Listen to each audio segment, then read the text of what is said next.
Shohei Ohtani is better at baseball than I have ever been at anything, than I ever will be at anything, and than you will ever be at anything.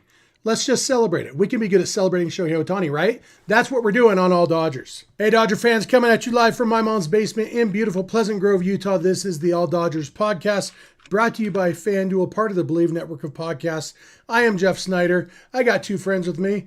The one closest to me, that's Clint Pasillas, and the one farther away, that's Kevin Skinner. And the three of us are here to talk Dodgers, to talk Shohei Ohtani, to talk about the Dodgers offense, eventually to talk about ice cream because Joe and Earl got bored and made us all hungry.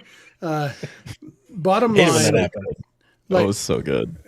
So Clint, you know how sometimes you're watching a baseball game and there's some elite hitter up and they'll just throw out a random tidbit like, in high school, he was a heck of a pitcher too. Some teams were thinking about drafting him as a pitcher. Senior year, he went 13-1 with a 1.07 ERA. And, a lot of people thought that was his future.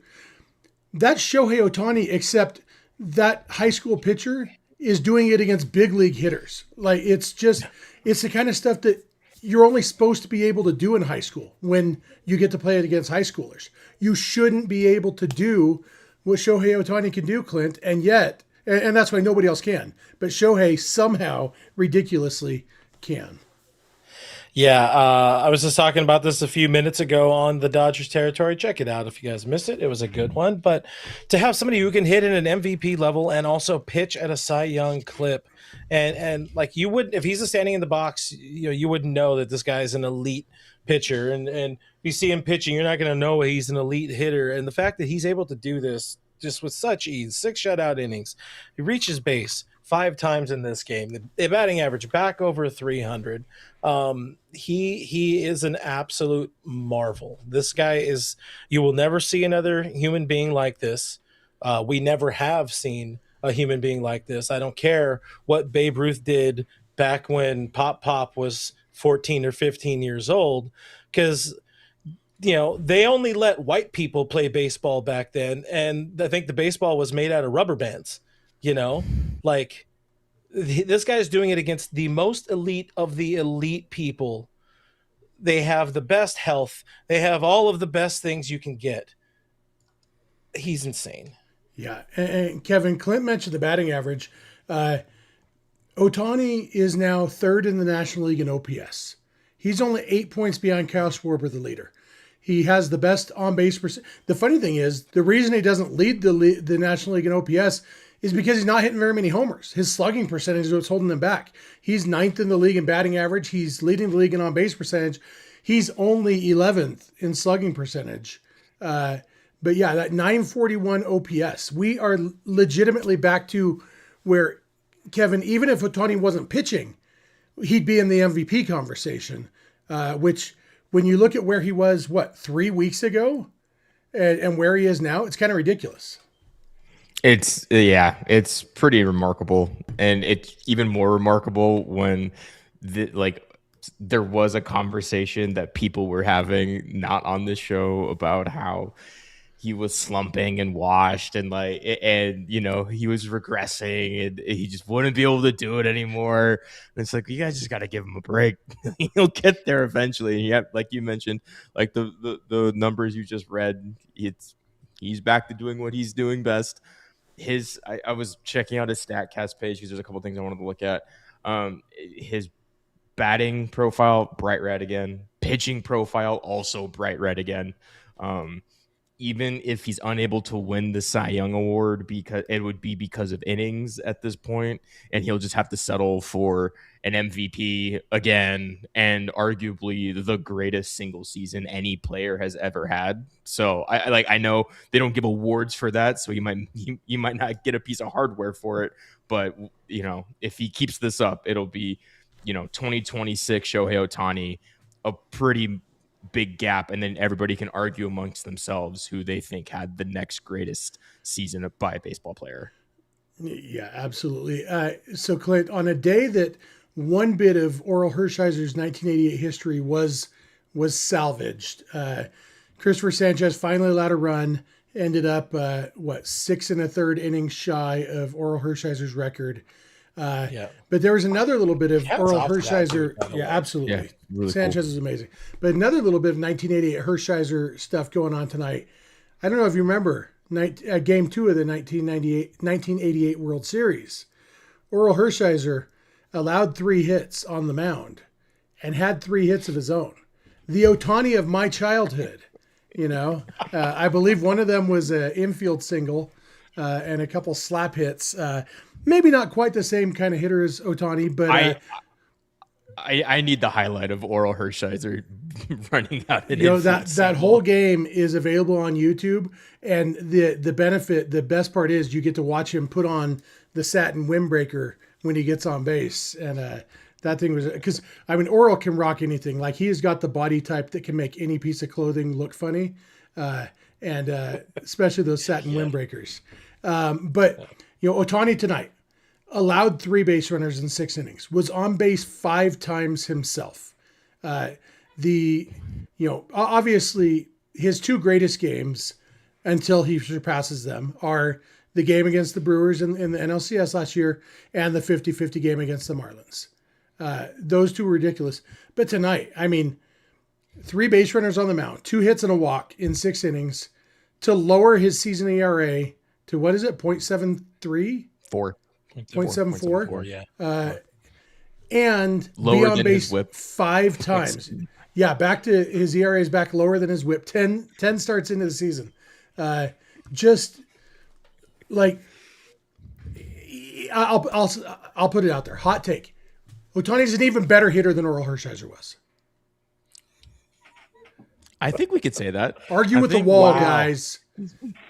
Yeah, I can't believe. Listen, you don't know what the game was like back then, all right? Yeah. Yes, you do. You were there. Hey, DC in the chat says Shohei obviously had some IQ bars. I think we all know that's true. That's right. Yeah. That's the only way to win your day. Yeah. Oral Hershiser career above the Euchre line. Yeah. Oh yeah. He was a good hitter for a pitcher. The teaser. So we do have Bulldog on Dodgers territory tomorrow. We did record it on Tuesday. We did ask him his thoughts that he also shared kind of on the broadcast today, but asked him the thoughts about where Sanchez was at in that historic run. And, he's very diplomatic about it. But one of the things I've always wanted to ask him, I've interviewed him a number of times. Like, people don't give enough respect to that 89 season, which was a more consistent because the win-loss record season. Wasn't great, but he was awesome that year. Breaking news: Katie Wu asks him about pitcher wins. You guys want to tune in? I'm just saying. Yeah, 7 WAR as a pitcher. That's crazy in '89. Yeah. He was. Good. Yeah, he was good. Oral Hershiser was good. Shohei Ohtani's even better. That's the bottom line here. Ohtani even better. So he was on base 5 times, like we mentioned. He could have gone deeper in the game probably, except for 2 things. One, he was already laboring in that 6th inning, and at 88 pitches, it's first and second 1 out with Corbin Carroll coming up. And so Dave Roberts is having to prepare for, he's going to be close to 100 pitches by the time he gets through this inning, if he does get through this inning. Nobody knew that Corbin Carroll on the first pitch would hit into a double play, because Corbin Carroll doesn't hit into double plays, and, first pitch, even better. And so he was at 89 pitches, but they had already started warming up somebody in the bullpen, Jonathan Hernandez. They had I think Dave Roberts had made the decision when Ohtani was struggling there in the 6th, this is it. And I think that decision also might have been informed by the fact that he was apparently battling some sort of finger ailment throughout the game, whether it was a blister, a hangnail, something. There was a little bit of blood going on. We saw him at one point. At the end of an inning, he's about to go get his hands checked by Jordan Baker, my least favorite umpire. Yeah. And he's chewing on his finger. Then he realizes, he's like, oh, sorry about that. Here's my saliva covered hand. But yeah. Do you think he made the sound effect though? No. He might have. I hope so. Only Freddie's teeth do that. Yeah, but it's right at like the hinge here of the, like the knuckle, I guess is what you would call The it. hinge. Yeah. Listen, bro, I'm on vacation mode already, trying to GTF out of here. But right there on the inside of that index finger, and I had noted in the All Dodgers Discord, by the way, signed up on Patreon to join us on the Discord. I had noted that for the first 3 innings, he had only thrown one splitter. And for him to not throw such an important weapon, I was like, something tells me that there's a little bit of something off with that finger. He's probably, you saw him kind of picking at that point as well. He probably had the blister. Eventually you see the photos and all of that kind of stuff. Also had trouble commanding the curveball early until he kind of cleared the skin out of the way. But imagine that. Imagine reaching base 5 times, gentlemen, and also throwing 6 shutout innings with blisters on me fingers. That's the Rolling Stones, by the way, for Kevin. Yeah. Everybody else is the Beatles. I'm aware. Name 2 members of the Rolling Stones, Kevin. Keith Richards and Mick Jagger. Good job. Can you name a third? Ohtani only ended up throwing 3 splitters the whole game. Only threw one of them for a strike. And so, very clear. Like you said, Clint, that's a big weapon for him, which makes it all the more impressive that he did what he did without... I mean, he was basically like a 2-pitch pitcher, kind of. I mean, he threw a lot of sweepers and a lot of 4-seamers tonight. Yeah, sweeper and a handful of curveballs, handful of sliders, couple cutters. But yeah, I mean, it's mostly fastball, curveball. He did throw actually. I didn't even notice these. He threw a handful of changeups, 7 changeups.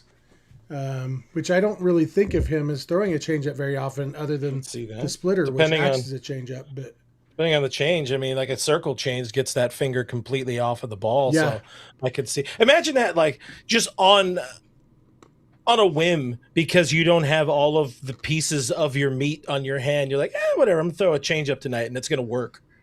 Yeah, that's Kershaw could never. Kershaw. Hey, he worked on, how long was he in the league? He worked on that changeup for 45 years. He really wanted a changeup. Never quite got there. It's just, I hope we don't take for granted what Ohtani's doing, because it's ridiculous. Like a couple starts, you're like, oh, wow, this is a great start to the season. He's really taking this seriously. We're 10 starts in. We are, well over a third of the way into the season. And Ohtani has an ERA that would be excellent if it was 3 times what it is. People have won the Cy Young Award based on their ERA with an ERA 3 times what his currently is. I say it every time. He's not going to finish the season with an ERA under 1, but every time he just lowers it, it's like, well, maybe he wants to prove me wrong. And if anybody was going to do it, it might as well be the guy who already does a zillion things that nobody else ever even thought they might be able to do. Mm-hmm. Yeah. It's gonna end up being like on a per game basis. He's just gonna have these crazy stats that are just gonna far exceed everyone else's, but it's gonna come down to innings, and I think it's fair, but it sucks. But also, I think it's a credit to, again, if Christopher Sanchez and Jacob Mizorowski can keep doing what they're doing, because those guys are also having incredible seasons. If, maybe in another given year, Ohtani still is a front runner, because it's a slightly weaker class. I mean, we just had an insane month of May from 3 different pitchers in the National League. Like this, what we're seeing from National League top tier pitchers, we don't see all that often. So, if he doesn't get the Cy Young Award, it's really going to be because somebody else earned it. It's been like the slate of pitchers that were up on today was just really fun to watch if you just tuned in and passively in the background. There are 5 guys in the National League right now with an ERA plus of 190 or better. Do you know what the live ball record in a non-strike shortened season or non-shortened season for most pitchers in the National League with an ERA plus of 190 or better is? Probably 2. 2015.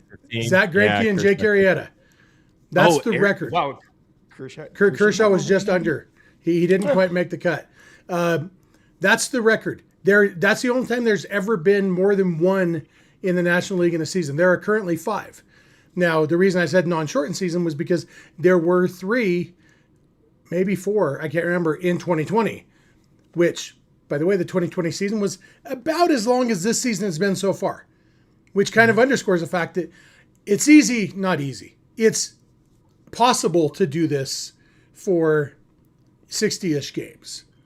Do it for 162 is a lot different. And that's why, Ohtani is likely to fall off. These other guys, Jonathan Sanchez is likely to fall off a little bit just because you can't stay that good forever, The other 3 are Chase Burns, Chris Sale, and Jacob Mizorowski. All those guys will probably fall off a little bit, but I don't see how Jacob Mizorowski, unless he just forgets how to throw strikes, because it's ridiculous, And then you got Paul Skeens, who could absolutely get himself back into that conversation by the end of the season. So it is currently a historically good crop of pitchers in the National League, to the point where Shohei Ohtani, there will be no shame in not winning the Cy Young Award if a couple of these guys stay healthy and stay this good, because he is going to have a huge disadvantage in innings pitched by nature of the 6-man rotation. He's just going to have to settle for another unanimous MVP. Hear me out. At the end of the year, if it's close enough, they settle it like gentlemen. Best of 3, Rochambeau. I like that. If Shohei doesn't win, best 3 out of 5. Yeah, hey, I bet you Shohei has a strategy where it's like he could find out how to like tilt the odds slightly in his favor, so it's not just a 33% chance to win. He's like, the summer after high school, always picks rock. Summer after high school, I was a sandwich artist at Subway, not a sponsor, and that summer, so the restaurant I worked in didn't have air conditioning, and that summer in Lake Elsinore, we had like a 2-week stretch where it was 115 every day and humid. And so nobody was coming to Subway because nobody wanted to leave their house. And so I'd just be there, and we would go hours at a time with no customers. And so me and my coworkers, we would just sit in the walk-in refrigerator. And then when we heard the bell that somebody came in, we'd rock, paper, scissors to see who had to go help the customer. And my coworker, Haven, she always did paper. And she couldn't figure out how she lost to me every time. So I went like a week without helping a customer because it was hot, and Haven was bad at rock, paper, scissors. That's fantastic. Hey, you know what else is fantastic? Me? Sal V just became a member of the YouTube channel. We appreciate Sal. Way to go, Sal. I saw it pop up. The thing doesn't really help. The thing that helps. It doesn't help us know when people join on the YouTube side or become a YouTube member, which is very annoying. I happened to see that one. We appreciate everybody who has. I think you guys last night, Kevin and Speaks, got like 3 or 4 new members on the channel. We appreciate you guys a whole bunch. You should get some information that says to reach out to me so you could get access to the Discord. But thanks, Sal V. Appreciate you. And everybody else is here. Over 660 people live with us right now. Hit that thumbs up button, subscribe to the channel, help the boys out. We are dangerously close to 23,000, and that puts us that much closer to 25,000 subscribers. So that would be cool. Great. Technically puts us that much closer to any number you want to choose that's higher than 23,000. We got that's science, baby. We got a super chat for, how did Alana pronounce his username? Jetty Engineer? Jetty Engineer. We love Jetty. $5 from Jetty. Revenge of the Jetty. That's Ronnie James Dio's brother, Jetty. Great day on Japanese Heritage Night. Increased my attendance record to 5-1. It was a night to remember. Happy to be a part of history tonight. Way to go, awesome. Jedi Engineer. You're a champion. 5-1. I need to go to a game with Jedi Engineer. I'm on like a 5 losing streak. In the time that I have known you, I don't think you've ever won a game or been to a win. Hey, I don't think so either. Let's add another L to your record. Glenn Ishii in the chat, referring to your shirt, says, yeah. What game did Kevin ref today? I earlier in the chat, I was dying when I saw that. And yeah, it's so good. Somebody else also asked him, what time did you get off your job at Foot Locker? That's a great one. That's great. I like that. Hey, in the chat. Matty Man We got a he said. Matty Man says, calling it now, Shohei will throw a no-hitter this season. And Cole says, Ohtani isn't throwing a no-hitter. He starts getting tired around the 5th inning. And you can tell that's from Cole and not Richie because we didn't make fun of all the different spelling mistakes in there. So, Kevin, I saw you shaking your head at Matty Man's prediction that Ohtani's throwing a no-hitter. You think no? Not a complete game. Like he could be part of one. Part of a combined one. See if Tanner him, Scott doesn't be a good time ruiner again. Yeah, but I don't think he's efficient enough as a pitcher. And like Nicole mentioned, he does get tired around the 5th inning when he's on base 5 times. Great for us. It's a great viewing experience, but it doesn't help him any in the I need to pitch longer into this game category. What do you think, Clint? Sorry, I got distracted by Chad Moriyama quote tweeting Kevin Skinner, and that just threw me for a loop. Wow. What? Man, you made it. You made it, buddy. Man, it must be Asian Heritage Night. What are we talking about? Baseball? No, which side are you on? You on Matty Man's side or Cole's side? Yeah, I kind of agree with Kevin's sentiment there. I think he's just going to have a hard time getting through 9 innings at a reasonable, pitch count. Yeah. Like Dave would need to push him. We'd be looking at like 115 pitches, probably more, it feels like. For me, it would be if the stars aligned that they had already decided that Ohtani was having the day off from hitting 2 in a row, the day he pitches and the day after, and it was followed by a week with like a Monday and a Thursday day off, so he was going to have like 7 days rest instead of 6. I could see them letting him go far enough. I don't know if any of those stars will align like that at all this year to make that a possibility. But yeah, that's what it have to be because it would take at least 115 pitches. I definitely think a combined no-hitter is not out of the question at all because Ohtani's stuff, every time he goes out there, there's potential to do his part, to go 6 or 7 no-hit innings. And then if he could do 7. That's called leading the witness. I said or. Not and definitely not. We got a super chat from Ray Soto. It's $1.99. There's no comment. He just likes giving us money, and we like it when he gives us money. Thank you, Ray. We also got a $10 super chat from Pat Dwyer. Enjoyed listening to Jeff open the bobbleheads the other night, and I'm curious how Kevin did at his bowling league tonight. You bowl a 67 tonight, Kevin? I try to. I can bowl a little better than that. As I say, I could see you either being like just a really piss poor bowler or pretty decent, like a 180 bowler. It severely depends on if I'm trying. Because I also try to spin the ball a lot. So do or do not, there is no try. You're one of those like after you bowl a 6 on the second frame, you're like, screw it. I'm just messing around the rest of this game. Yeah, but no. I know the next thing he's going to say is, it depends. There's a right amount of liquor in me to be a good bowler. I think are you a right amount of liquor guy? Bowling alley like once. That's the point of a bowling alley. That's the entire point of a bowling alley. This is why you have bad ice cream takes too. Where's that one guy who says we're mean to Kevin? This is why who do you think you are, Kevin? I am. Bowling. Excellent. That was good. Pat, by the way, I think one of the reasons he liked me opening the bobbleheads is because he's the one who gave me those bobbleheads on opening day. So shout out to Pat, superstar. We got a comment from Richie, our last thing on the Ohtani pitching subject, and then we're going to talk about the rest of the offense. Richie said, as long as Ohtani has a .71 ERA, why would we trade for Tarek Skubal when other teams will overpay for him anyway? And for me, the answer is because Ohtani doesn't pitch every day. And Skubal makes every team better. That's have to now. Yeah.